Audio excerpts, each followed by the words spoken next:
Hola, buenas tardes.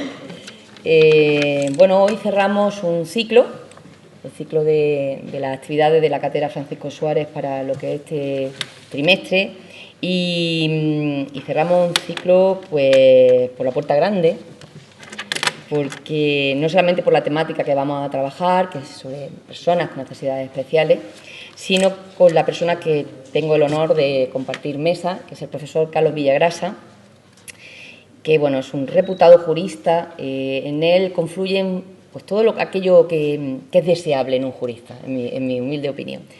Un profesional, un teórico magnífico, 30 años dando en la universidad clase en Derecho Civil, profesor de la Universidad de Barcelona. Yo creo que son tiempo de bagaje, pero también trabajando en lo práctico, en esa práctica judicial. Lleva 25 años siendo magistrado en la Audiencia Provincial de Barcelona.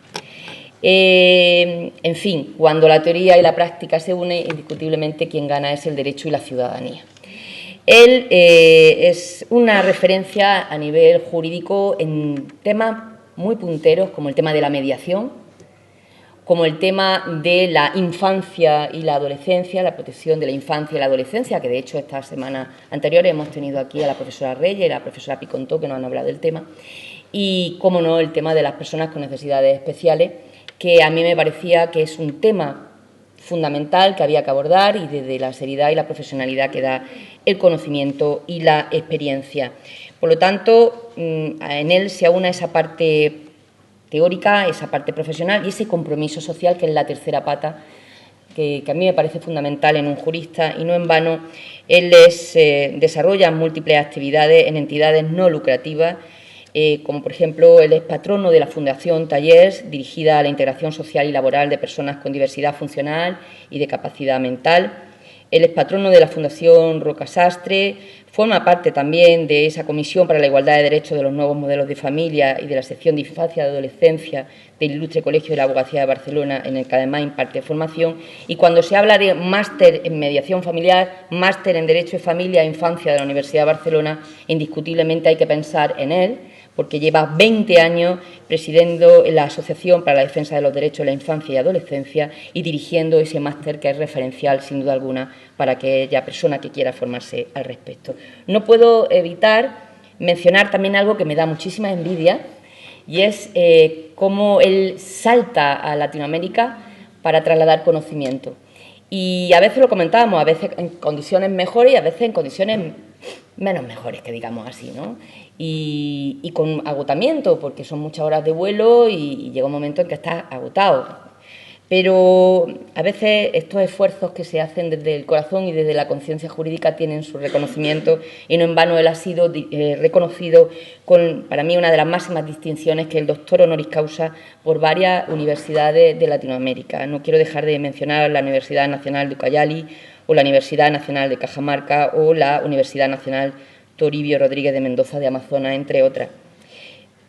Pero otra que me da mucha envidia, y con esto acabo, es la medalla al mérito profesional en mediación para la Escuela Española de Mediación y Resolución de Conflictos, España, que es poco dada a dar reconocimiento y mérito. Ya se ha tenido que quitar el sombrero y hacerlo contigo, porque no puede ser de otro modo. Pero amén de todo eso, está claro que es mi amigo. Y siempre que le digo vente a formar a mi gente que quieren aprender, siempre me dice que así. Con lo cual, ese sería el primer mérito que tendría que haber colocado desde el principio y no al final. Así que tiene la palabra el profesor Carlos Villagrasa, cuando quiera.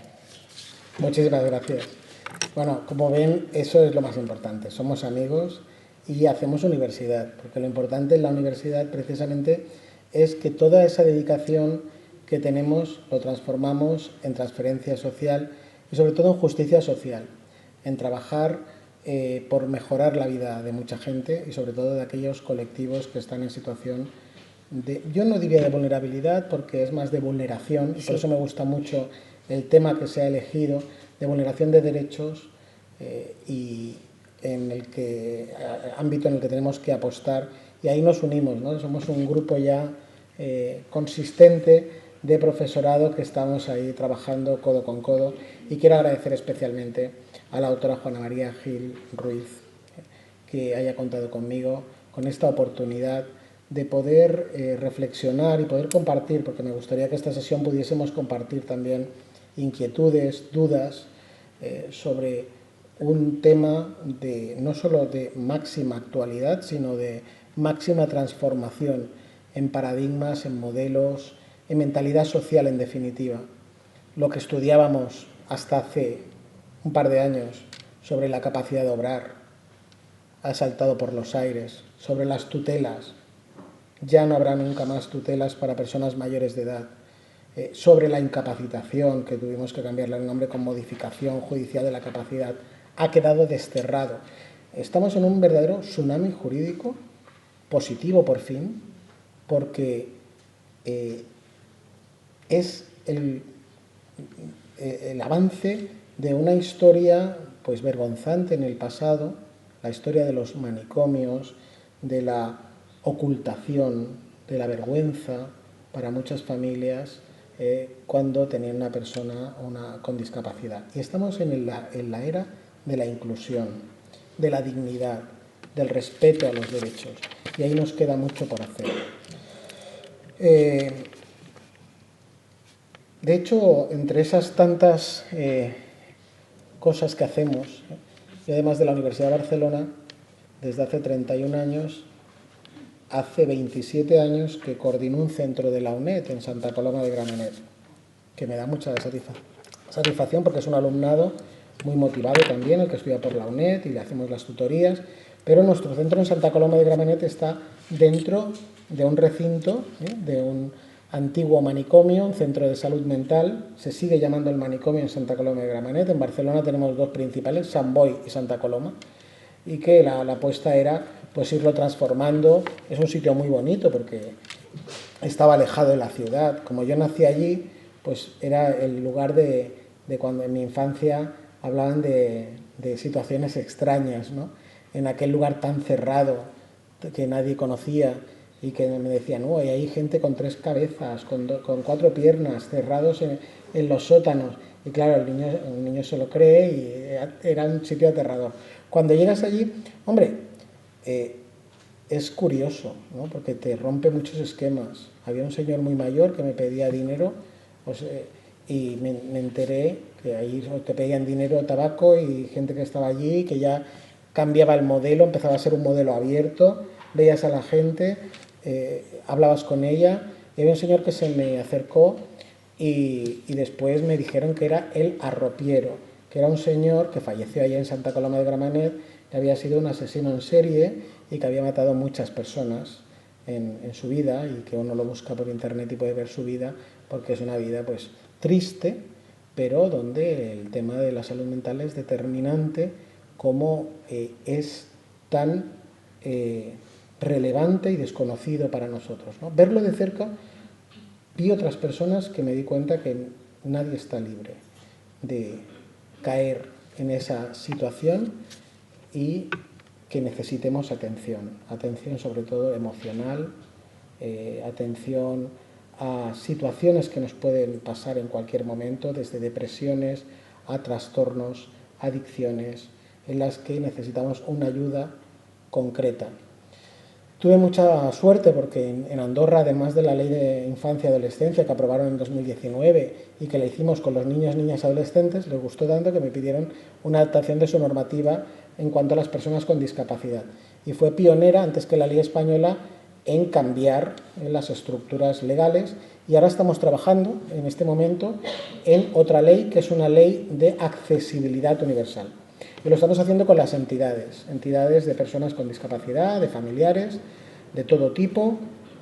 Y lo más importante, que lo estamos planteando como una ley de Estado en este momento, de país, pero teniendo en cuenta que no hacemos una ley para los otros, sino para nosotros. Es decir, para que se den cuenta que cualquiera de nosotros necesitamos apoyos, necesitamos colaboración, ayuda en muchos temas de la vida cotidiana. Y por eso es tan importante que la ley que ha sido transformadora, la Ley 8/2021, de 2 de junio del año pasado, que ha transformado en el ámbito de las personas con discapacidad todas estas estructuras legales, ahora además viene acompañada de una ley, la Ley 6/2022, de 31 de marzo, que introduce también y refuerza esta legislación con la llamada discapacidad cognitiva. Porque no basta con poder acceder, sino que entiendas aquella información, ya saben, esa campaña de soy mayor pero no idiota, que están planteando en toda España, menos mal, ¿no? Como las redes sociales aquí empiezan a apostar fuerte por cambios estructurales importantes de acercamiento a las personas. Y yo creo que esa es la clave más importante a la hora de comenzar a trabajar. Yo además de clase en Derecho, doy clase en Trabajo Social. Nadie en mi departamento de Derecho Civil quería dar clase en Trabajo Social, ¿no? Y yo he encantado de hacerlo desde hace varios años, en primero, en una asignatura que es Ciudadanía, Derecho y Trabajo Social, y ahí trabajamos mucho temas, casos concretos, y lo primero es pulir el lenguaje para cualquier profesión que hagamos, porque el lenguaje determina muchísimo, ¿no? Como pasa en muchos temas y colectivos que tratamos, la profesora Gil y yo, también ocurre con el tema de la discapacidad, que seguramente no es el término más adecuado, porque sigue teniendo un prefijo dis, que hemos quitado el incapaz, el minusválido, que era horrible, que todavía lo podemos ver en algunos carteles por ahí, ¿no? Reservado, minusválidos, y que solo tienes que pensar minusválido, una persona menos válida que otra, es que no tiene ningún sentido, ¿no? Como tenemos que empezar a cambiar esos esquemas y esos términos que vamos utilizando a veces de manera incluso de buena fe, como quienes utilizan diminutivos, ¿no? Va con una sillita o va con un taca-taca, no, va con una silla de ruedas y va con un andador. Y no hace falta utilizar diminutivos ni tampoco estigmatizar a las personas con el es, ¿no? No tenemos que decir nunca es discapacitado. Es una persona que tiene una discapacidad, pero no es discapacitado. No adjetivar a la persona, ni tampoco decir padece de esquizofrenia o sufre de esquizofrenia. No, tiene esquizofrenia, que es una enfermedad que, como puede ser cualquier otra, y que debemos utilizar de manera correcta. Tampoco caer en los eufemismos, porque realmente, por ejemplo, la Organización Nacional de Ciegos de España dice somos ciegos, no somos invidentes, porque los invidentes es como los videntes de la tele, ¿no? Y nosotros no es que no sepamos predecir el futuro, sino que no podemos ver y somos ciegos. Con el término sordos también, personas sordas y colectivos de personas sordas. Por lo tanto, no hay que tampoco que caer en eufemismos, sino utilizar los términos correctamente en todo momento. De hecho, uno de los temas para mí fundamentales en este ámbito es tener una hermana con una discapacidad física. Ella sufrió poliomielitis cuando tenía 3 años. Ella es la segunda de mis hermanos, por tanto yo siempre la conocí con su discapacidad física. Yo soy el sexto, por tanto, incluso ella me puso el nombre, así que ella tenía 11 años cuando yo nací. Y realmente a mí me enseñó a no tener pena, ni lástima, ni padecer nada por tener una persona con discapacidad en casa, sino todo lo contrario, ¿no? Sino a valorar su fortaleza, en lugar de tener pena, tener consideración. Y eso es lo que realmente es clave en el ámbito de los derechos humanos. El plantear la asertividad, ponernos en el lugar del otro y a partir de aquí ver cuáles son los ajustes razonables que se tienen que adoptar en cada caso. Son términos que se utilizan en la legislación internacional y la convención que ahora trataremos es muy importante porque tiene una raíz común en la que compartimos muchos estudios la doctora Ruiz y yo, que es la cosificación. La cosificación tiene la misma raíz patriarcal de sustitución, la que tiene el machismo, y que ya se advirtió con los niños, niñas y adolescentes. En la Convención sobre los Derechos del Niño, que es como se llama, no de la infancia, no de la niñez, de 20 de noviembre de 1989, sin perspectiva de género, claramente, pues se notaba ya esa cosificación que sigue existiendo en la infancia. Mis hijos son míos y yo decido lo mejor para ellos. Muchas veces no es así. Cuidado porque esto vuelve con nuevas tendencias sociopolíticas. Pasó con el PIN parental y ahora hay por ahí va planeando un tema de intervención mínima en el tema de familia. Nuestros hijos no se tocan, cada uno decide, y cuidado porque eso puede ser muy peligroso. Lo importante de la Convención sobre los Derechos del Niño se repite con la Convención que ahora nos interesa sobre los derechos de las personas con discapacidad, también de Naciones Unidas, del año 2006, hemos tardado 15 años, y es que cuentan con control de convencionalidad. Ambas cuentan con un comité de personas expertas que no cobran, paritario, representativo de las distintas regiones del mundo, y que son quienes les dicen a los estados cómo va el tema. Con la infancia nos dieron fuerte con el tema de la violencia, por eso también tenemos una ley orgánica 8/2021 de protección integral a la infancia y a la adolescencia frente a la violencia, y ya veremos qué pasa, donde lo más importante es acabar con la revictimización secundaria de niños y niñas que entran en un proceso judicial o en un proceso administrativo, no se les escucha, pero bueno, ese es otro tema. Pero es que aquí con las personas con discapacidad también nos dieron fuerte diciendo no pueden seguir en España sustituyendo la voluntad, apartando a las personas con discapacidad de manera judicial, con tutores, y metiendo a todos en el mismo cajón, ¿no? Por tanto, hay que acabar con las tutelas, hay que acabar con las incapacitaciones, con las modificaciones judiciales de la capacidad e incluso con el término de capacidad de obrar. Todos tenemos la misma capacidad jurídica, la misma personalidad que significa ser titulares de derechos y también deberes. Se debe respetar nuestra autonomía, pero la de cualquier persona, para manejar su vida con responsabilidad, con autorresponsabilidad y sus circunstancias, y que se haga desde la infancia, en esa capacidad progresiva que se asume. Y por eso se sustituye en la ley de enjuiciamiento civil totalmente esos procesos de modificación de capacidad que ya no se podrán dar por procesos de provisión de medidas de apoyo a las personas con discapacidad. Adaptación de los artículos 755 a 765 de la LEC, y también, ¿por qué no?, de un nuevo artículo 7 bis y 42 bis de la Ley de Jurisdicción Voluntaria.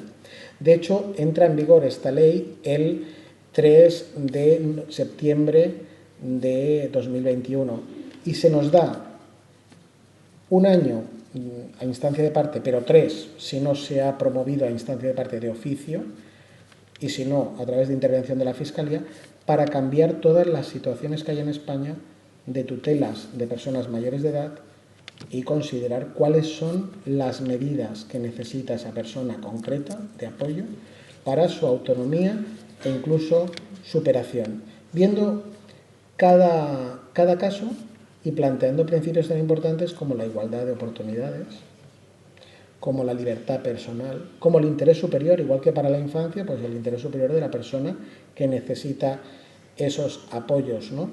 Y sobre todo que haya una participación activa, una facilitación de la participación de esas personas en todos los procesos, y lo que supone replantearnos nuestros códigos profesionales como juristas, porque si tenemos que atender a los deseos, las preferencias, la voluntad de esa persona siempre que sea posible, significa que tenemos que saber escuchar. Y saber escuchar no es fácil, porque escuchar, en la mediación lo utilizamos bastante, la escucha activa, que significa atender esa opinión que nos están ofreciendo, como ocurre con la infancia. La Ley Orgánica 8/2021 va en la misma línea para la infancia, porque es la mejor forma de considerar los derechos humanos y los derechos de la persona en particular. Y eso significa fomentar la corresponsabilidad y la cooperación interprofesional, porque en este ámbito los juristas no vamos solos, vamos con profesionales de la salud, de servicios sociales, de la justicia, policía, Ministerio Fiscal, pero además de esa cooperación interprofesional, también interinstitucional, ámbito público, ámbito privado. Tenemos que plantearnos que la Administración de Justicia necesita una mayor conexión con los servicios sociales, con el tercer sector, que es tan importante en nuestro país, y con las familias. Porque si no estuviéramos tercer sector de tantas personas voluntarias y que están en organizaciones no lucrativas y con las familias que realmente están ofreciendo apoyos permanentes en muchos casos, no haríamos nada. Pero tener en cuenta que esos apoyos sean positivos. De hecho, en el Ilustre Colegio de la Abogacía de Barcelona llevamos ya 2 años organizando congresos de infancia y adolescencia con el Ilustre Colegio de la Abogacía de Madrid, con la plataforma Familia y Derecho, y estamos promoviendo, y parece que va a salir pronto, la necesaria especialización judicial para que tengamos, como ocurre con los juzgados de violencia sobre la mujer, que haya también juzgados especializados en toda España en familia, infancia y capacidad, porque tienen un nexo común. Y ese nexo común significa que necesitamos autoridades judiciales realmente sensibles, especialmente formadas. Y esa formación permanente no es tan técnica. Ya tenemos la ley, ya lo sabemos. Por eso mi intervención de hoy no era explicarle la ley orgánica ni la ley 8/2021, sino intentar transmitir la importancia que tiene, además de aprender derecho, aprender recursos comunicativos, habilidades sociales, porque eso es muy importante en cualquier profesión, y sobre todo el respeto a otras profesiones que nos pueden ayudar muchísimo, porque muchas veces nos distanciamos y creamos actitudes un poco corporativas, que también lo hacen otras profesiones, y a veces vamos un poco desconectados.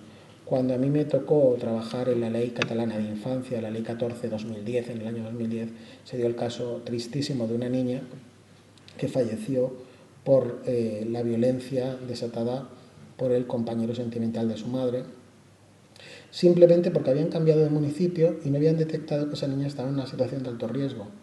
Y la trabajadora social del nuevo municipio no le había dado tiempo de abrir expediente y le cayó a ella todo el problema encima, que era injusto, porque realmente lo que se denotaba ahí era la falta de conexión que había interinstitucional, interautonómico, porque nos está pasando lo mismo con adolescentes que vienen de África y que pasan por Canarias, Andalucía, a Valencia y Cataluña, y se van a Bélgica, y ahí cada comunidad abre su expediente y cada estado también, ¿no? Y no sabemos qué ha pasado ahí. Por tanto, la atención está siendo bastante discutible.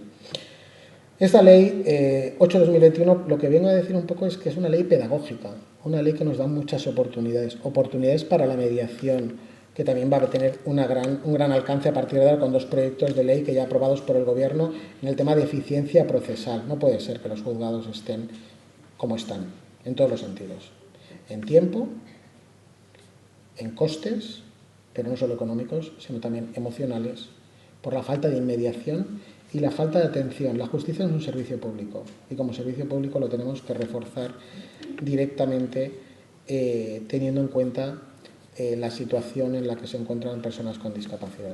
Tenemos muchísimas sentencias también que han ido perfilando esta reforma, ¿no? Ya poco antes de la reforma hubo una sentencia del Tribunal Constitucional de 15 de marzo de 2021, donde planteó la discriminación por discapacidad en el ámbito laboral, al denegar un empresario ajustes razonables que se le pedían a una persona que tenía Asperger. Como digo, los métodos, ahora también, en lugar de la mediación llamarla métodos alternativos, se le llaman métodos adecuados de solución de conflictos, pues nos pueden plantear nuevos retos para las profesiones jurídicas.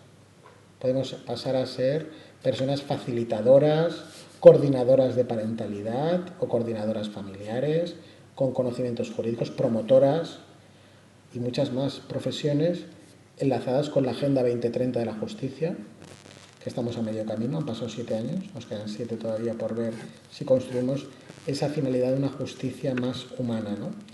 Y donde realmente encontremos la justicia amigable, que se entienda.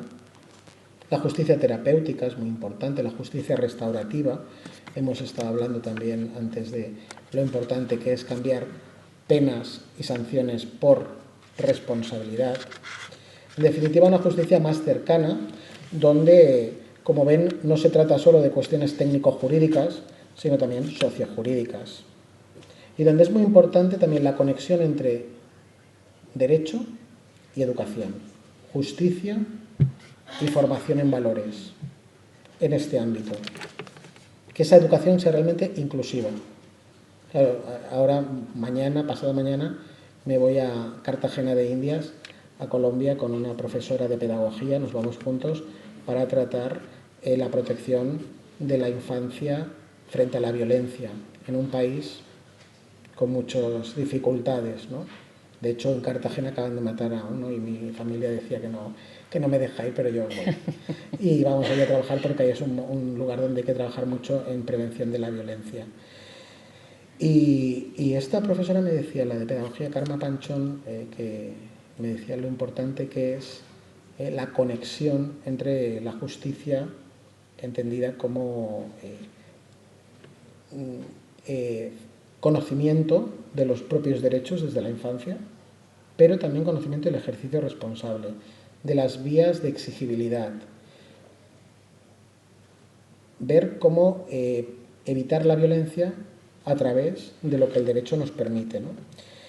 Y por eso es tan importante que en el ámbito de la discapacidad, la normativa interna, que lo que ha hecho es adaptarse a esa convención internacional, tenga también una revisión periódica, tenga una evaluación sobre qué incidencia está teniendo en España esta nueva normativa.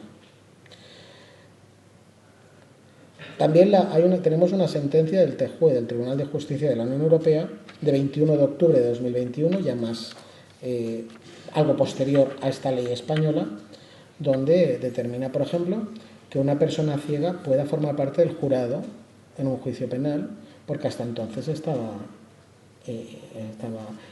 restringido.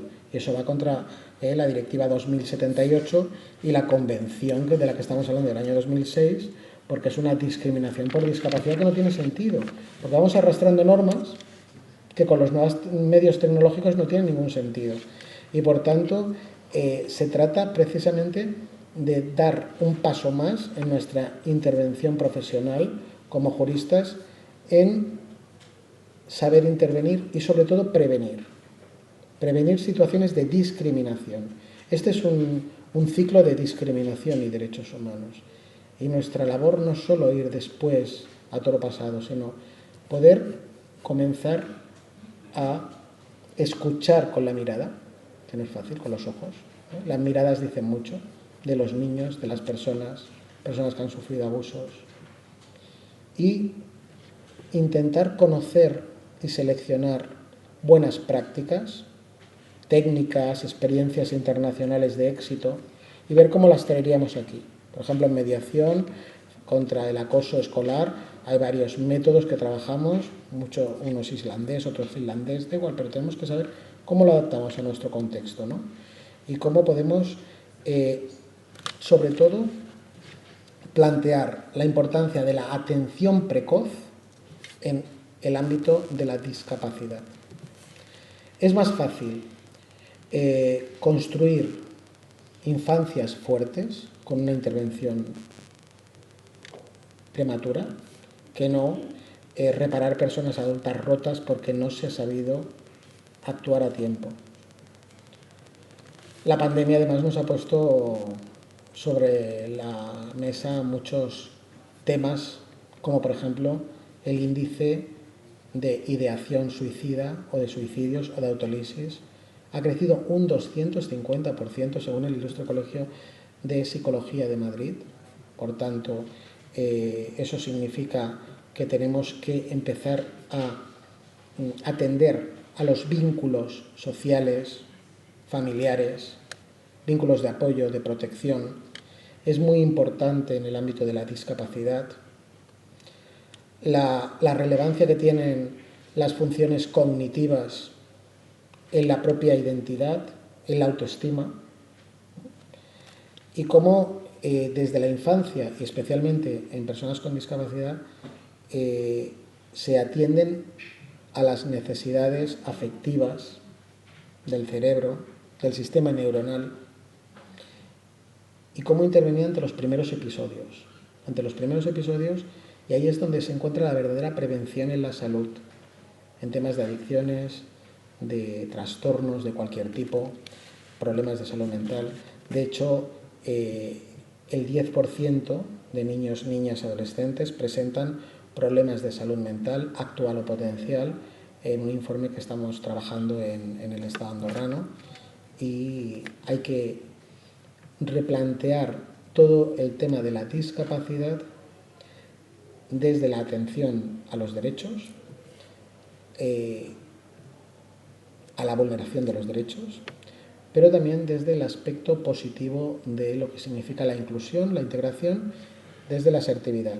Es decir, yo reconozco que tengo muchas discapacidades, no diagnosticadas o no reconocidas oficialmente, pero no sabemos hacer muchísimas cosas. Si queremos construirnos una casa, iremos a un arquitecto. No nos podemos operar a corazón abierto, iremos a un médico, pero no nos consideramos personas con discapacidad, pero no sabemos hacerlo. ¿Qué hacemos? Buscar apoyos, buscar a quien nos pueda ayudar en aquello que no sabemos hacer porque no es nuestra habilidad. Y esa es la razón en la que tenemos que comenzar a hablar de la humanización de la justicia ante el nuevo horizonte de la discapacidad, que significa tener en cuenta la autonomía privada, que es lo que queremos para nosotros, sin exclusiones de nadie. Nunca prescindir de la persona interesada. Incluso en la mediación, ¿no? Si unos hermanos se ponen a hablar de qué hacemos con mamá que empieza a presentar problemas de Alzheimer y si es mejor que la vengan a cuidar a casa o vaya a una residencia, hablen con mamá a ver qué quiere ella. Pero a lo mejor ella quiere estar en su casa. Y ahora está en un momento importantísimo para decidirlo. Por eso la ley determina la relevancia que tienen los poderes preventivos, las autocuratelas, los patrimonios protegidos, los protocolos familiares. Tenemos muchísimos instrumentos para comenzar a construir. Mire, precisamente en la Fundación Talleres Cataluña, eso fue una cosa muy, muy curiosa, ¿no? Porque la Fundación Talleres Cataluña está también en Santa Coloma, al lado de la UNED. O sea, allí tenemos de todo. Y da trabajo a 300 personas con discapacidad intelectual grave. Y un día me viene el gerente por encargo de la alcaldesa para ver si quería entrar en el patronato. Y yo le dije, mira, lo siento mucho, Ricard, pero es que yo ya no tengo horas. Es que ya no me quedan horas ni para dormir. Digo, así que no, ya estaba dejando en ese momento la Fundación Internacional Los Palmes, estaba ahí dejando cosas porque mis niveles de estrés ya eran muy altos. Y digo, mira, lo siento, pero no doy para más. Yo ahora ya estoy en el tema de infancia. Dice, bueno, lo que sí, te queríamos invitar a que conocieran nuestras instalaciones. Digo, bueno, eso sí, ningún problema. Digo, un jueves que voy a dar las tutorías de la UNED, pues me paso por allí y me enseñáis las instalaciones. Allí hacen bolsos de Louis Vuitton, hacen escaneo de, bueno, cosas muy chulas allí. Depende del grado, ¿no? Pues hay gente que hace unas cosas, hacen bisutería, que promociona Judith Masco, hacen muchas cosas, están ahí todo el día haciendo cosas, dando realmente trabajo a gente que lo necesita, ¿no? Y llegué yo allí a ver en las instalaciones. Claro, me habían hecho una camiseta, no me dieron nada del Louis Vuitton, pero me dieron una camiseta, una libreta que me habían hecho, unas pegatinas, me daban abrazos, besos, menos mal que fue antes de la pandemia, ¿no? Ahí todos, niños que tendrían 40 50 años. Y yo decía, bueno, claro, salgo de allí y digo, ¿qué queréis de mí? Eso era una trampa total. Me hicieron vicepresidente de la fundación inmediatamente, la primera reunión de patronato, venga ya, lo que pueda, pues venga, va. Y la primera reunión de patronato a mí me sorprendió que realmente no es una empresa que daba problemas, estábamos todo muy bien pautado, con educadores, cada uno hacía lo que podía, no sé qué. Dice, pero claro, el gran problema que tenemos aquí es que estos chicos ya han visto, 40, 50, porque cada vez, con los controles que hay, preparto, pues nacen menos gente con problemas serios, ¿no? Con la miocentesis, con muchos temas que ya no es como antes. Entonces, hay un envejecimiento de la población con discapacidad intelectual grave. Y claro, venían acompañados de los padres que igual tenían 70, 80 años y que la gran preocupación es qué pasará cuando faltemos nosotros. Porque claro, dicen, nosotros nos hemos dedicado a nuestros hijos, pero sus hermanos tienen otra vida y tienen otra cosa. Y estaban muy preocupados. Y yo le decía, esto es la mediación. ¿Eso qué es la mediación? Digo, aquí.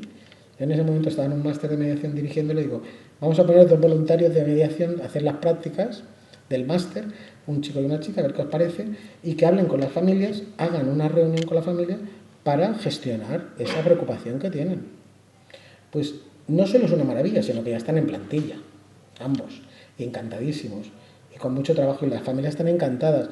¿Por qué? Porque hemos evitado que el día del entierro del último de los progenitores empiezan a pelearse los hermanos con qué hacemos con la casa y con las cuentas. Y eso era la regla, vamos.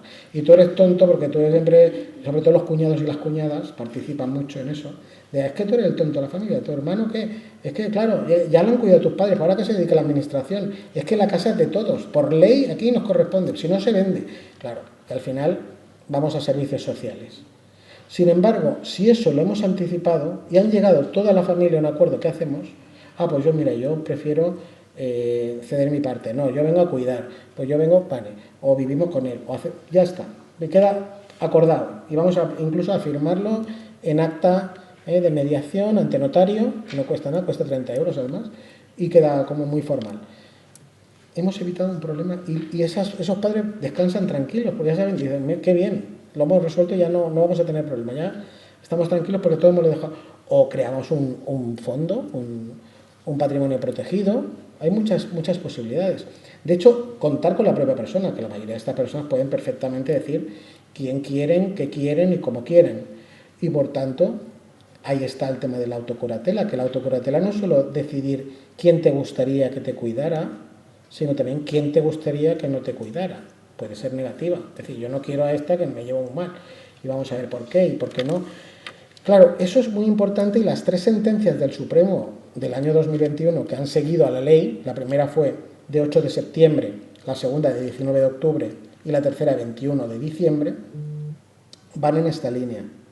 La primera fue muy interesante porque la primera dictada fue de Oviedo, de un señor que tenía el síndrome de Diógenes. Ya ven lo complicado que es el síndrome de Diógenes, que era un señor que tenía su casa pues llena de basura, iba recogiendo basura y los vecinos estaban, pues, como se puede imaginar ya de esa situación, no tenía familia conocida y se fueron a la fiscalía, que empezó con un proceso de modificación de capacidad, pero que finalmente el Supremo, en recurso de casación, dijo vamos a esperar a que entre en vigor la ley el 3 de septiembre y el día 8 ya dictaron una sentencia diciendo no vamos a limitar su capacidad, sino que vamos a hacer que el Principado de Asturias se encargue precisamente de encontrar personas que puedan acompañar, apoyarle en su tratamiento, no dejarle a la deriva y en la necesidad de que limpie su casa.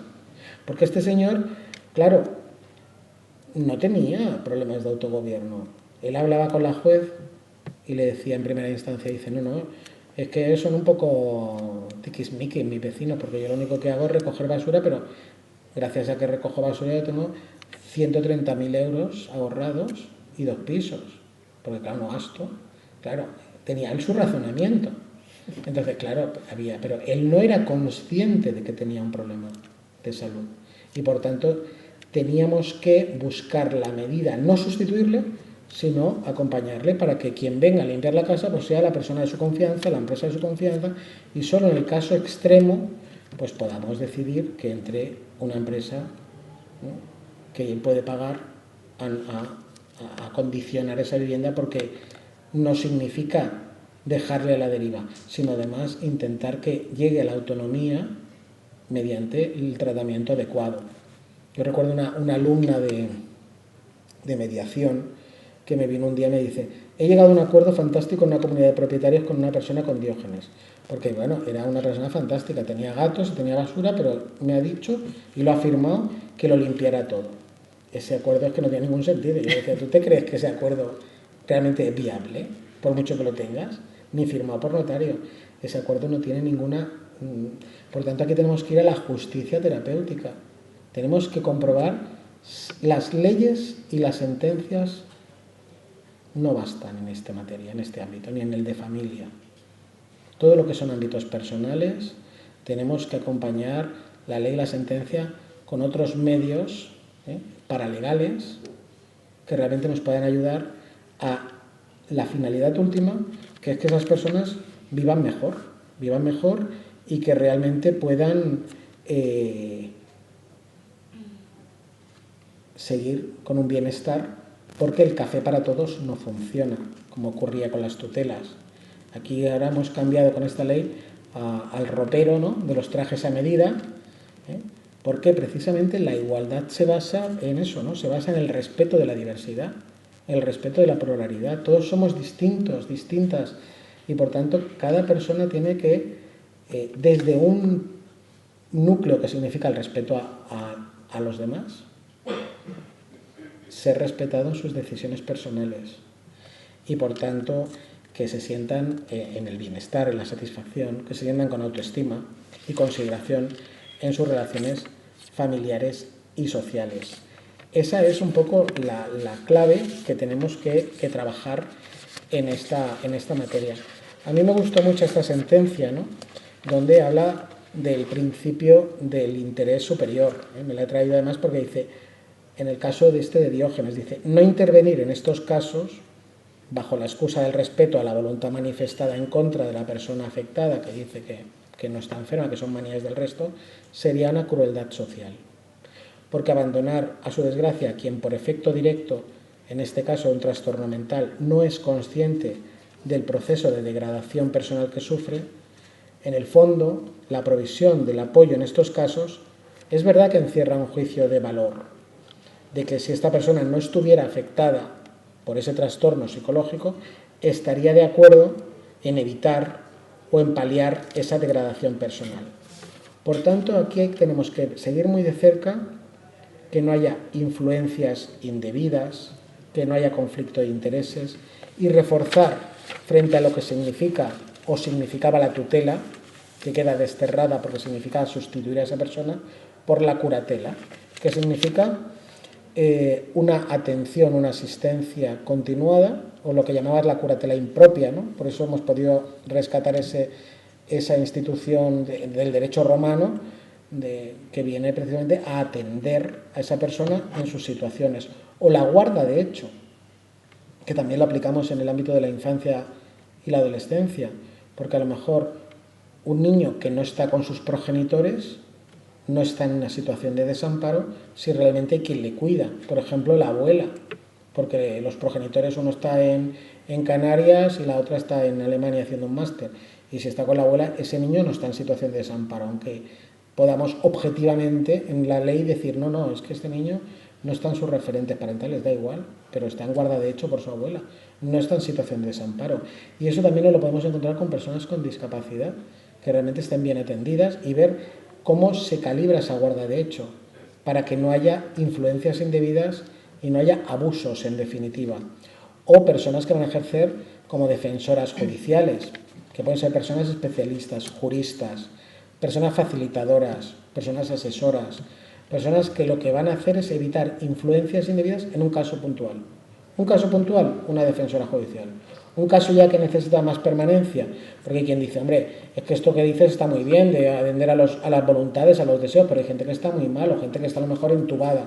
¿Cómo vamos a atender a su voluntad? Pues en este caso hace falta una curatela permanente, pero que signifique no sustitución, sino también tener en cuenta lo que haría esa persona en su lugar o lo que ha dejado escrito, que por eso es tan importante esos poderes preventivos de los que determina la ley. Bueno, en definitiva esto podría ser un poco un repaso de todos los temas que se plantean en esta nueva legislación. Como les decía, es una legislación que además va a afectar a todas las comunidades autónomas con derecho civil propio, como ocurre también en Cataluña. Cataluña se tuvo que inmediatamente avanzar a crear un decreto ley de 31 de agosto, el decreto ley 19/2021, para adaptar el Código Civil de Cataluña, que ya habíamos previsto una figura que era la asistencia, porque el Código Civil de Cataluña era de 2011, y nos cabía muy bien aquí el tema de la asistencia, pero había que adaptarlo un poco, y ahora realmente hay una comisión para adaptar todo el Código Civil de Cataluña, como ocurre con la legislación española, que tenemos que adaptar, y de hecho la Ley 8/2021 reforma como 18 leyes, pero que no basta con la reforma legal. Necesitamos algo más, que es la reforma de la mentalidad social, que empieza por uno mismo, viendo qué pasaría si estuviera en esa situación, cómo nos gustaría estar.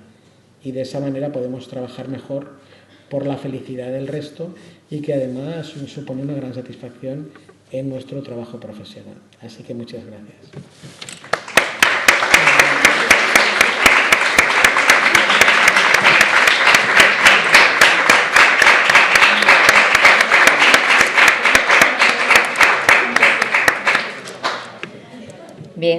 pues como ven, directo, no necesita PowerPoint, mira a los ojos, da claro, el mensaje es muy clarito, ese compromiso no solamente legal sino social, ese sumar esfuerzos.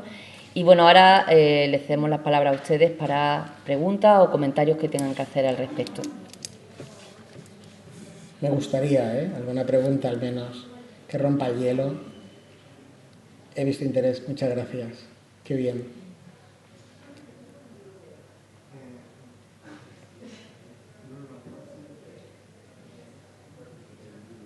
Sí, sí. Yo tenía una pregunta que es en relación a lo que dijo sobre cuando una persona con discapacidad luego tiene problemas a los términos de herencia. Yo iba a preguntar si el patrimonio independiente de las personas discapacitadas puede a lo mejor salvaguardar esa herencia si los padres anteriormente o la familia, no sé si faltan como un acuerdo. Es como una pregunta un poco de... Está muy bien. Si serviría para salvaguardar los derechos hereditarios. Sí.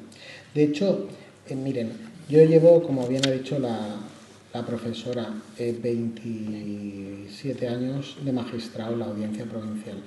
Allí en Barcelona tenemos una sección especializada, que es la 18ª, en temas de capacidad. Era la que estaba especializada.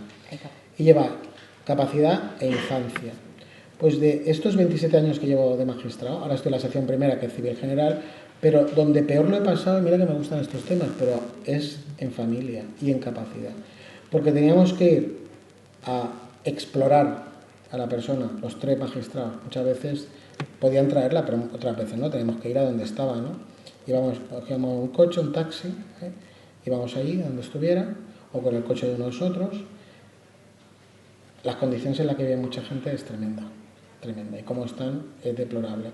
Y yo lo pasaba muy mal en esa situación porque decía, estos procesos no me gustan nada, porque esto es como, había una serie antiguamente que se llamaba Hombre rico, hombre pobre, ¿no? Y yo digo, esto es como la serie que hay de Hombre rico, hombre pobre. Cuando hay una persona con dinero, se pelean todos los familiares por allí ser tutores. Cuando una persona no tiene dinero, nadie puede hacerlo. Tenemos que buscar fundaciones tutelares, que ahora ya no se llamarán fundaciones tutelares, hay que cambiarle el nombre también. Fundaciones tutelares, colaborar de la administración para que atiendan a esta persona, porque nadie puede porque no tiene esa persona dinero y por tanto es un coste para todos. Y todos huyen y no podíamos forzar, por mucho que diga la ley, que tú puedes decir que el hijo mayor o cualquiera de ellos que está más preparado, que tiene tiempo, no, porque si no hay relación no se puede hacer. Y yo intentaba muchas veces, el presidente me hacía caso, suspender la vista, que había vista voluntaria, e intentar convencer a los abogados, a las abogadas, que fueran a mediación. Es decir, intenten ustedes una mediación con esta familia, a ver si pueden llegar a acuerdo. Era muy complicado, porque ya la cosa estaba muy judicializada, estaba en recurso de apelación.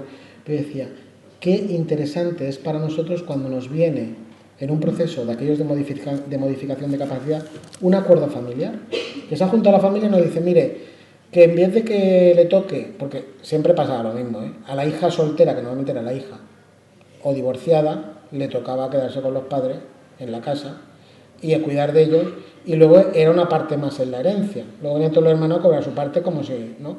Y dices, bueno, esto es un poco injusto, ¿no? Siempre le toca a la misma, o al mismo, ¿no? O al hijo soltero. Bueno, pues eso era bastante absurdo. Y, por ejemplo, en algunos casos decían, no, es que entre los hermanos nos lo repartimos de manera pues que nuestra madre cada año le toca a uno. Pero no que sea uno el tutor, sino el tutor será anual. Oye, perfecto. Y a fin de año todos valoramos las cuentas, lo aprobamos y le pasa al siguiente. Oye, qué bien que han adoptado esta tutela sucesiva, la familia, fantástico. Y decía, ¿por qué no lo hacemos siempre así? Pues yo creo que esa es la clave que apuntas. Es decir, si los padres, por ejemplo, dicen, bueno, aquí tenemos un dinero, pues con este dinero podemos hacer o que el piso queda blindado o que hay un patrimonio, que el patrimonio además protegido significa que queda en una cuenta y solo se va a destinar a los gastos que necesite, y además después hay un fideicomiso de residuo porque todo lo que quede pues lo repartir los hijos cuando él falte, pero mientras tanto es para su atención. Oye, o aceptamos cualquier... claro, este ámbito que tenemos ahora los juristas, desde el ámbito de las profesiones jurídicas, de poder intervenir, y además de manera tan satisfactoria, ¿no? Porque tú puedes negociar, o mediar en estos casos para que lleguen a cabo cuál es el acuerdo más factible en esta familia, ¿no? Según su situación. ¿Qué pasa? Pues en estos casos yo creo que es la clave. Esa es la humanización de la justicia. Es a donde vamos. Porque yo decía, ¿pero quién soy yo para tomar una decisión aquí, para una sentencia de esta familia que ni los conozco? Que seguro que me equivoco porque me están mintiendo todos. Que es así, como en los divorcios. Y además tomas una decisión, es que digo, esto es como penal. Yo ya me había ido de penal, pero no me gustaba. Y me toca civil, que digo, esto es como penal. Digo, esto se tiene que resolver fuera de los juzgados. Y por eso desde entonces me dedico desde el año 99 a la mediación. Estoy en el grupo de magistrados de mediación, en la CUEMI, en todos los sitios de mediación. Doy un máster de mediación porque digo, es que la mediación es la clave. En estos temas hay que hablar. Hay que hablar y llegar al win-win, a la satisfacción más satisfactoria para todos. ¿Qué queremos? Vamos, ¿cómo lo hacemos? Y ahí nos damos cuenta quién quiere ir de listo, y vamos a consensuar, buscar modelos de patrimonio protegido u otros. Podemos buscar otras modalidades. Porque es tan importante la creatividad del caso concreto, o por ejemplo, el piso de los padres, que es una gran finca aquí en Granada, pues lo ponemos en alquiler y con ese alquiler pagamos no solo un piso, sino además una cuidadora. Pues todo de acuerdo, perfecto, pues mientras viva él, la finca, que es de todos, además, ningún problema, que de la herencia, que afecta a esto. Es la decisión que hemos tomado. Pues en cada caso podemos buscar que tiene un negocio familiar en Granada, pues del porcentaje de beneficios habrá una parte destinada a este hermano que lo necesita. Lo que quieran. Claro, eso el juez no lo puede hacer. Porque no nos podemos extralimitar, no podemos, se nos ocurre, a mí me pasa, claro, la mentalidad mediadora decía, pero ¿por qué no habrán pensado en esta solución, ¿no? En este caso? Y no, yo tengo que decir sí o no. Y casos, no me voy a extender, pero en los cursos de mediación siempre les pongo casos de juicios desastrosos que han roto la familia, porque los juicios de herencia casi todos rompen a la familia, prácticamente todos, ¿no? Y sin embargo, casos de éxito que lo hemos podido gestionar a través de la mediación, donde han salido contentísimas porque han hablado de sus vínculos, de su infancia. Bueno, es muy, muy importante esa situación. De hecho, les cuento una cosa muy personal. Cuando somos 6 hermanos, yo el pequeño, ¿no? Entonces, cuando falleció una tía mía, que era soltera y nos dejó su piso en Barcelona, entre 6 hermanos yo decía, este piso podemos hacer 2 cosas, o venderlo y nos tocan poco o algo a cada uno, o lo ponemos en alquiler y con el alquiler, que se alquilan muy bien los pisos en Barcelona, nos vamos los 6 de viaje una vez al año, pero sin cuñados ni cuñadas, ni sobrinos ni sobrinas, los 6 hermanos.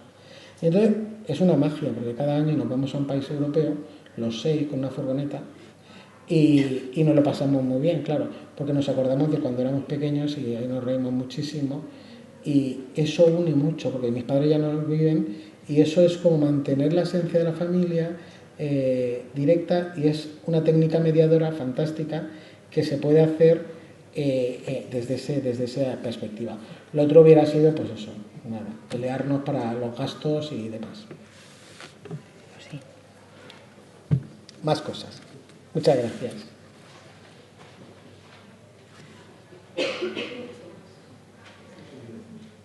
Yo tengo una duda respecto a la figura de la coordinación parental.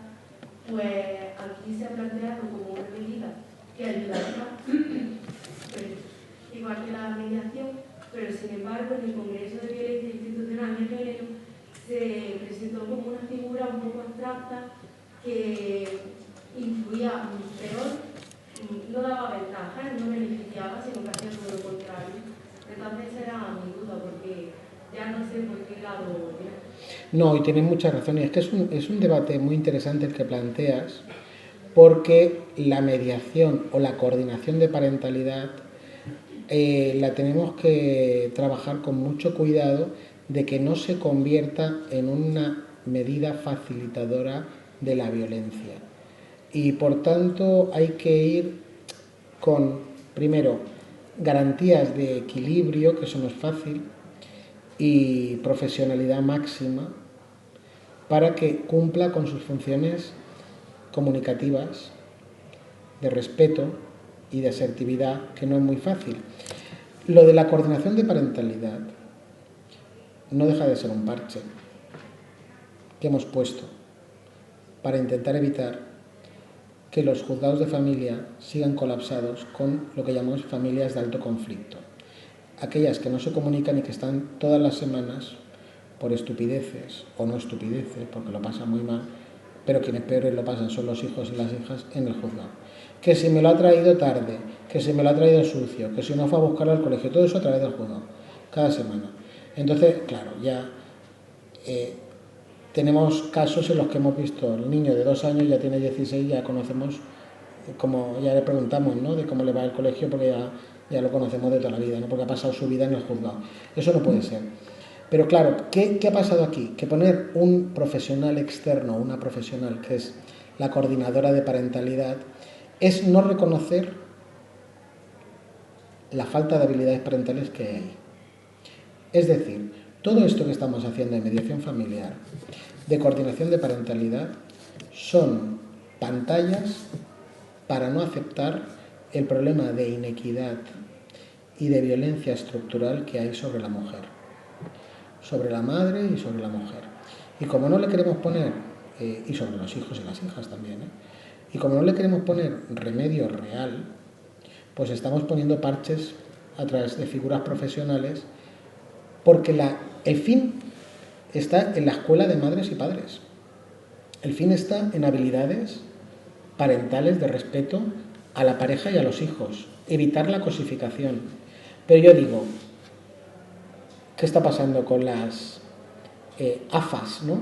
Ahora llaman AFAS, Asociaciones de Familia, antes era AMAS, o AMPAS, las AMPAS, Asociación de Madres y Padres de Alumnos, ahora AFAS, Asociación Familia, porque esas reuniones son madres las que van, que a veces van uno o dos padres que acaban huyendo, algunos resisten, pero lo vimos muy claro con un proyecto que con un sociólogo, Lluís Flaquer, de la Universidad Autónoma de Barcelona, hicimos un estudio sobre cómo está evolucionando el tema de las responsabilidades parentales de los hombres, de los padres, que está evolucionando, poco, pero evolucionando.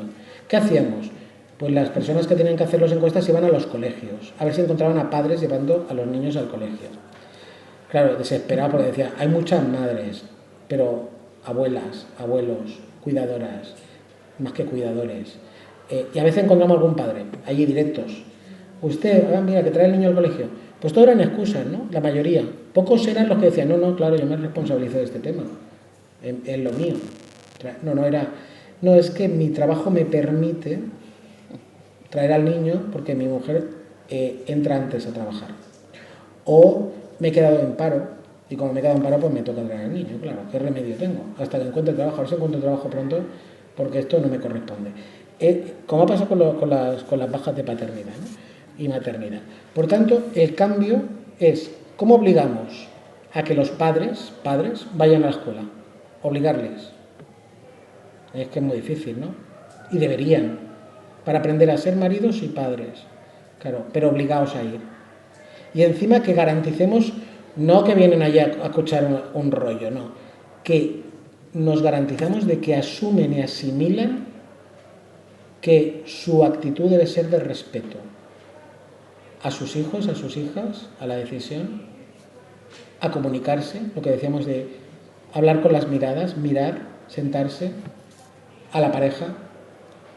Claro, como nadie se atreve a hacer eso, que deberíamos, en muchos casos, deberíamos imponerlo, incluso de manera preventiva.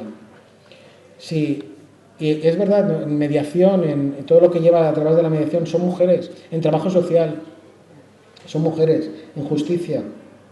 Yo creo que esa feminización de la justicia al final es lo que acabará. Yo estoy convencido que la feminización de la justicia que ya se ve en los juzgados y el poder de la infancia, que lo vemos en el tema, hemos dicho, de la discapacidad cognitiva. ¿Quién enseña a las madres y a los padres a utilizar el móvil y el ordenador y las aplicaciones por los hijos? Si son los que más saben. Yo a mis sobrinos les digo, oye, explícame eso del TikTok, que me tengo que hacer el otro día los de Cruz Roja de Juventud, que le fui a dar una clase, me dice, ¿cómo que Instagram? Si ya, yo hablarle, el Facebook ya no me hacen ni caso, pero cuando les digo Instagram dicen, no, ahora tiene que hacer TikTok, profe. Digo, bueno, venga, va, a ver cómo va lo del TikTok, me voy a poner a hacer TikTok ya. Y sí, yo creo que lo vamos a hacer, la profesora y yo, los dos, nos vamos a poner a hacer TikTok. Pues claro, pues, bueno, nos vamos adaptando a la nueva situación que tenemos que hacerlo, porque esa es la vida que nos toca y tenemos que comunicarnos y saber que le interesa. Y yo siempre a mis alumnos digo, tienes que estudiar lo que te guste y hacer lo que te guste. Está todo tan mal que haz lo que te guste. Y por tanto, que haya comunicación, ¿cómo lo logramos? Esa es la clave. Mientras no haya comunicación positiva, tendremos que hacer parches. Y la coordinación de parentalidad es un parche y hay que tener mucho cuidado porque puede ser precisamente un escudo o una pantalla que no resuelva, por ejemplo, la Ley Orgánica 1.2004, la Ley Orgánica 1.2004 de violencia sobre la mujer. Saben que cuando hay en el juicio de violencia sobre la mujer un tema, no se puede mediar, la mediación está prohibida. Pero yo digo a mi alumnado de los másteres de mediación, la violencia siempre está en la mediación. Porque a lo mejor a esa persona nunca le han tocado un pelo, pero esa persona está totalmente dominada, no tiene ninguna autoestima, está destruida y nadie vería ahí una violencia. Y sin embargo ahí hay una violencia soterrada que impide que esa persona pueda negociar, porque no está en igualdad. Por tanto, es muy difícil calibrar, y por eso la mediación es tan compleja. ¿En qué situación tú estás con la libertad personal y mental para negociar y defender tus intereses? Pues eso es un tema muy complejo, donde ahí nos tenemos que formar muy bien y atender aspectos que no son legales, pero que son muy importantes para nuestra profesión.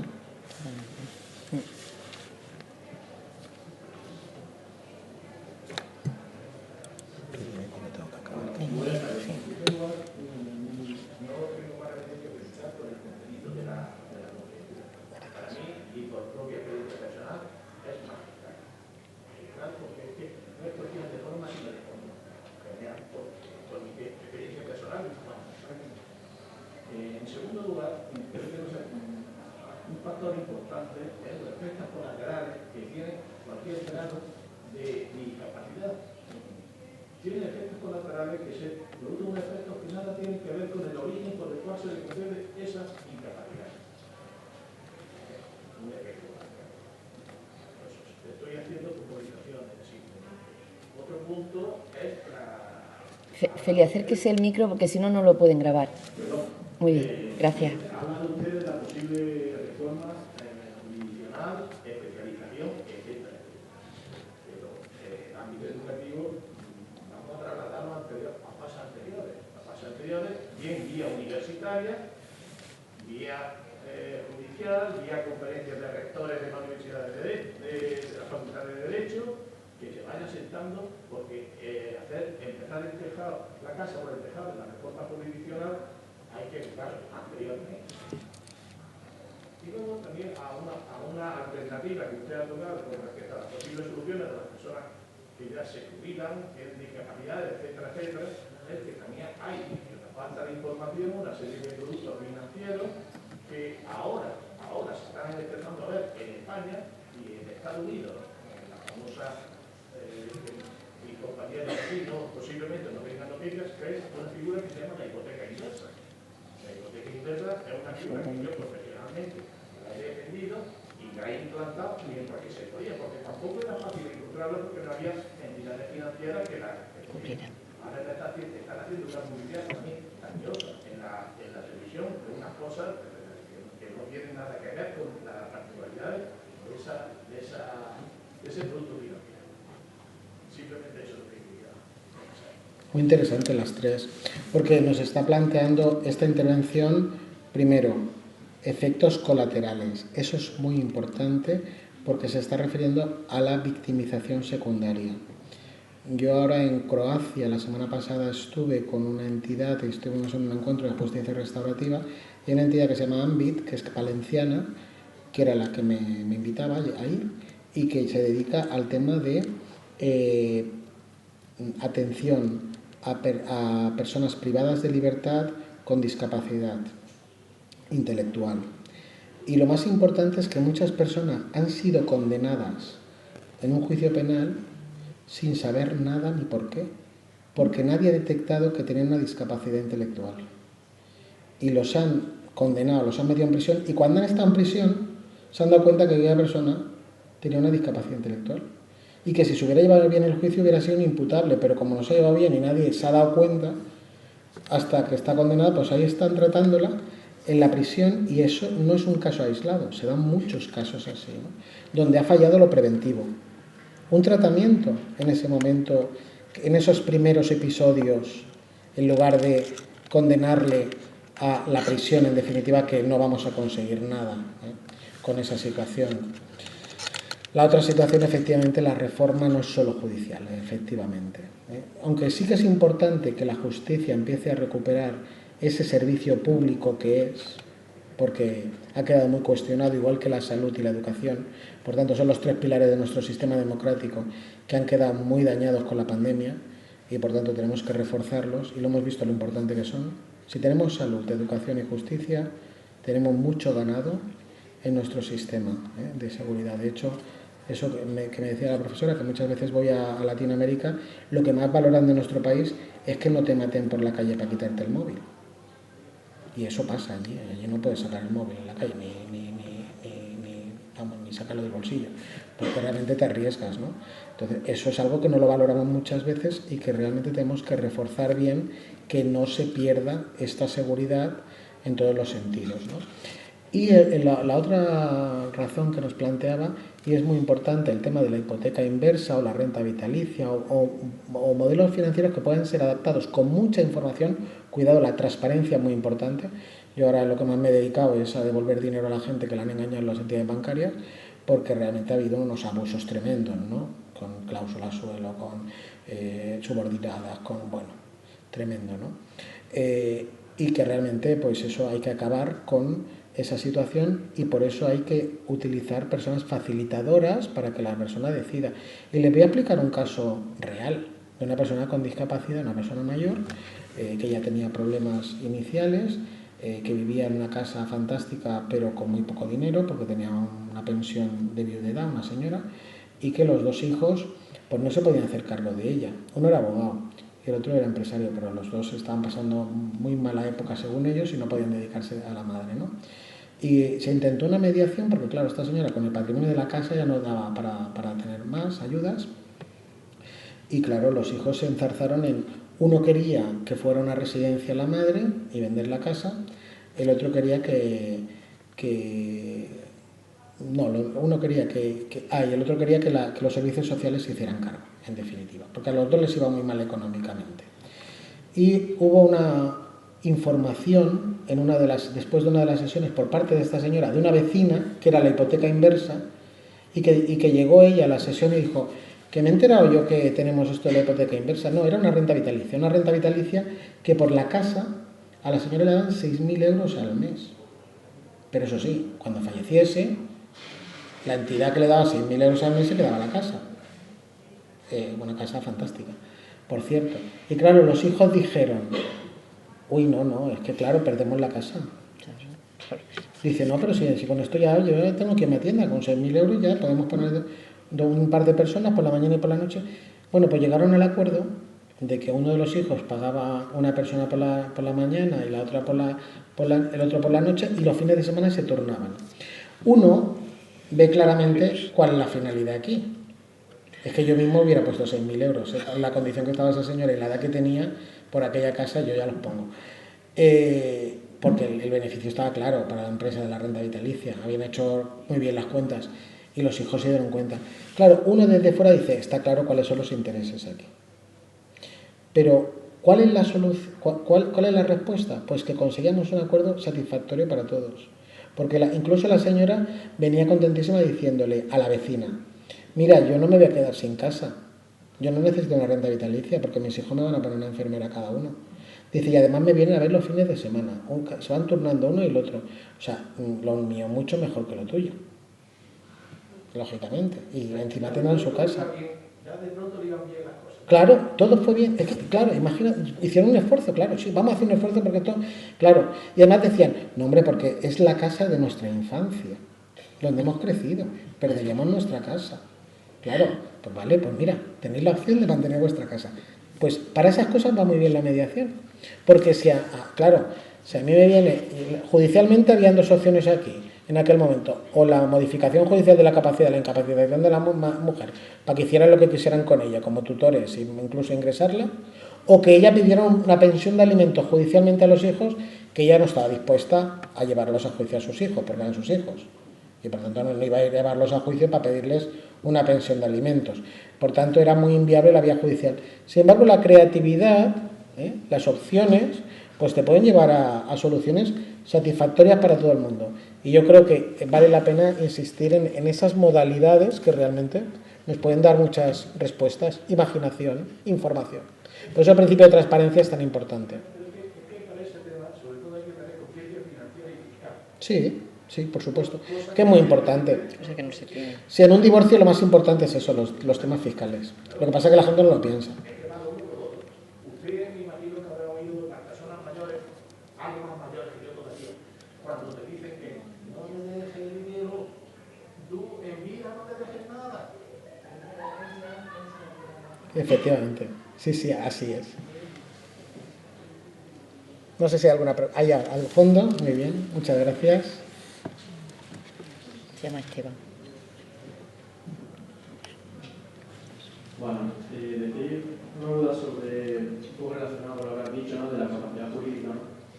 Y hasta qué punto pues, se le puede otorgar a una persona con discapacidad pues, una capacidad jurídica plena, sobre todo en el caso de, por ejemplo, de contratos, ¿no?, a la hora de realizar contratos, pues, para que no se le pueda estafar, ¿no?, o engañar. Por eso. Mira, has dado un tema que ahora es de mi máxima especialización. Porque cuando empecé yo la mediación, yo empecé por la mediación porque estuve en un grupo de investigación sobre sectas. Entonces, con el tema de las sectas, sobre todo sectas destructivas, me di cuenta cómo las sectas manipulan mentalmente con un fin ilícito.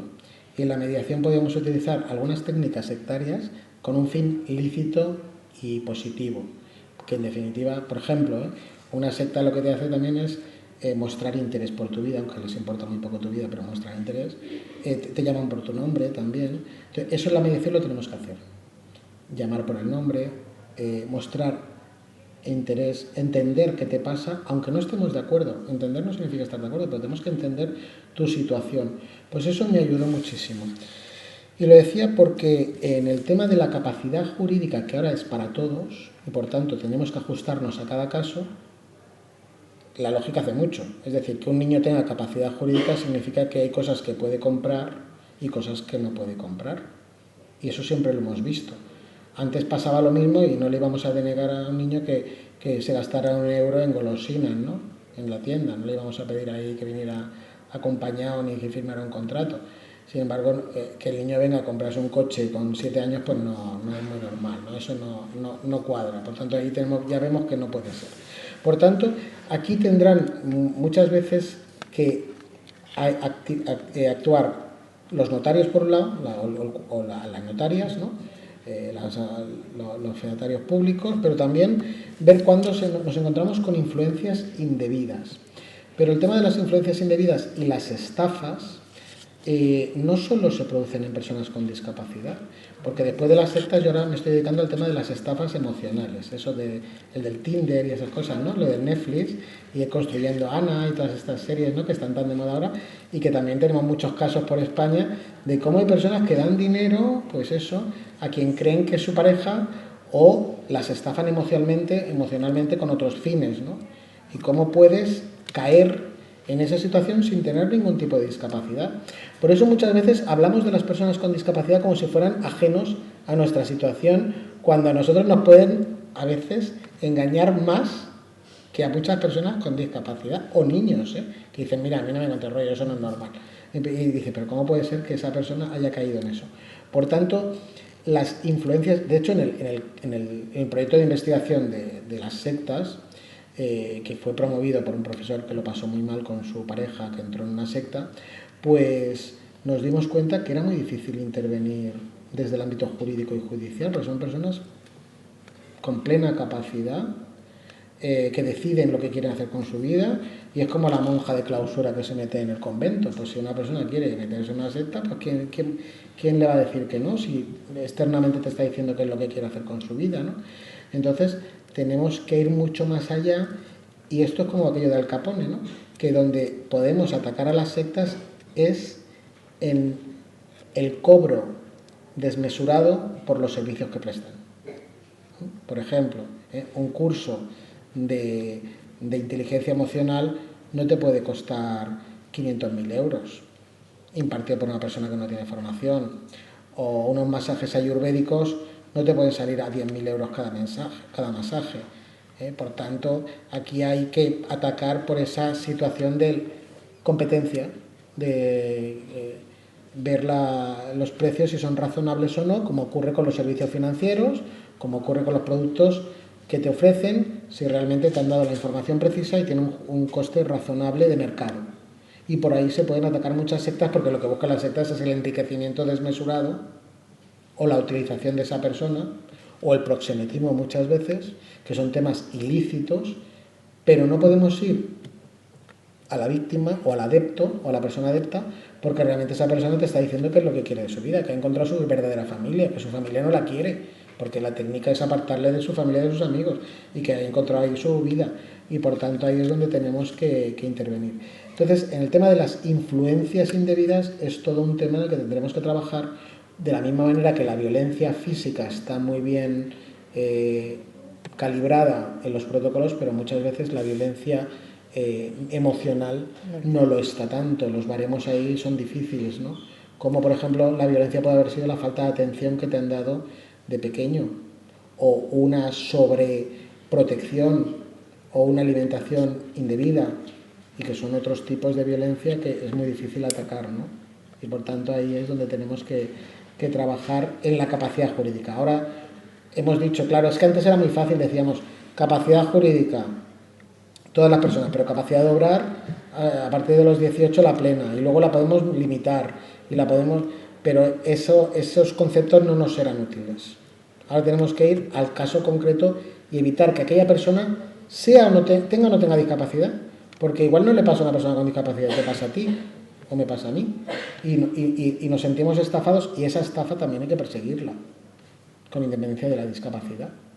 Pues vamos al caso objetivo, ¿no? Un tema interesante para trabajar. ¿Alguna pregunta más? ¿Alguna duda? ¿Alguna curiosidad? Porque... Sí, por favor, que no te había visto, disculpa, me estaba mirando a la aquí. Dime. Por todas estas conferencias que están dando, que son un montón de temas.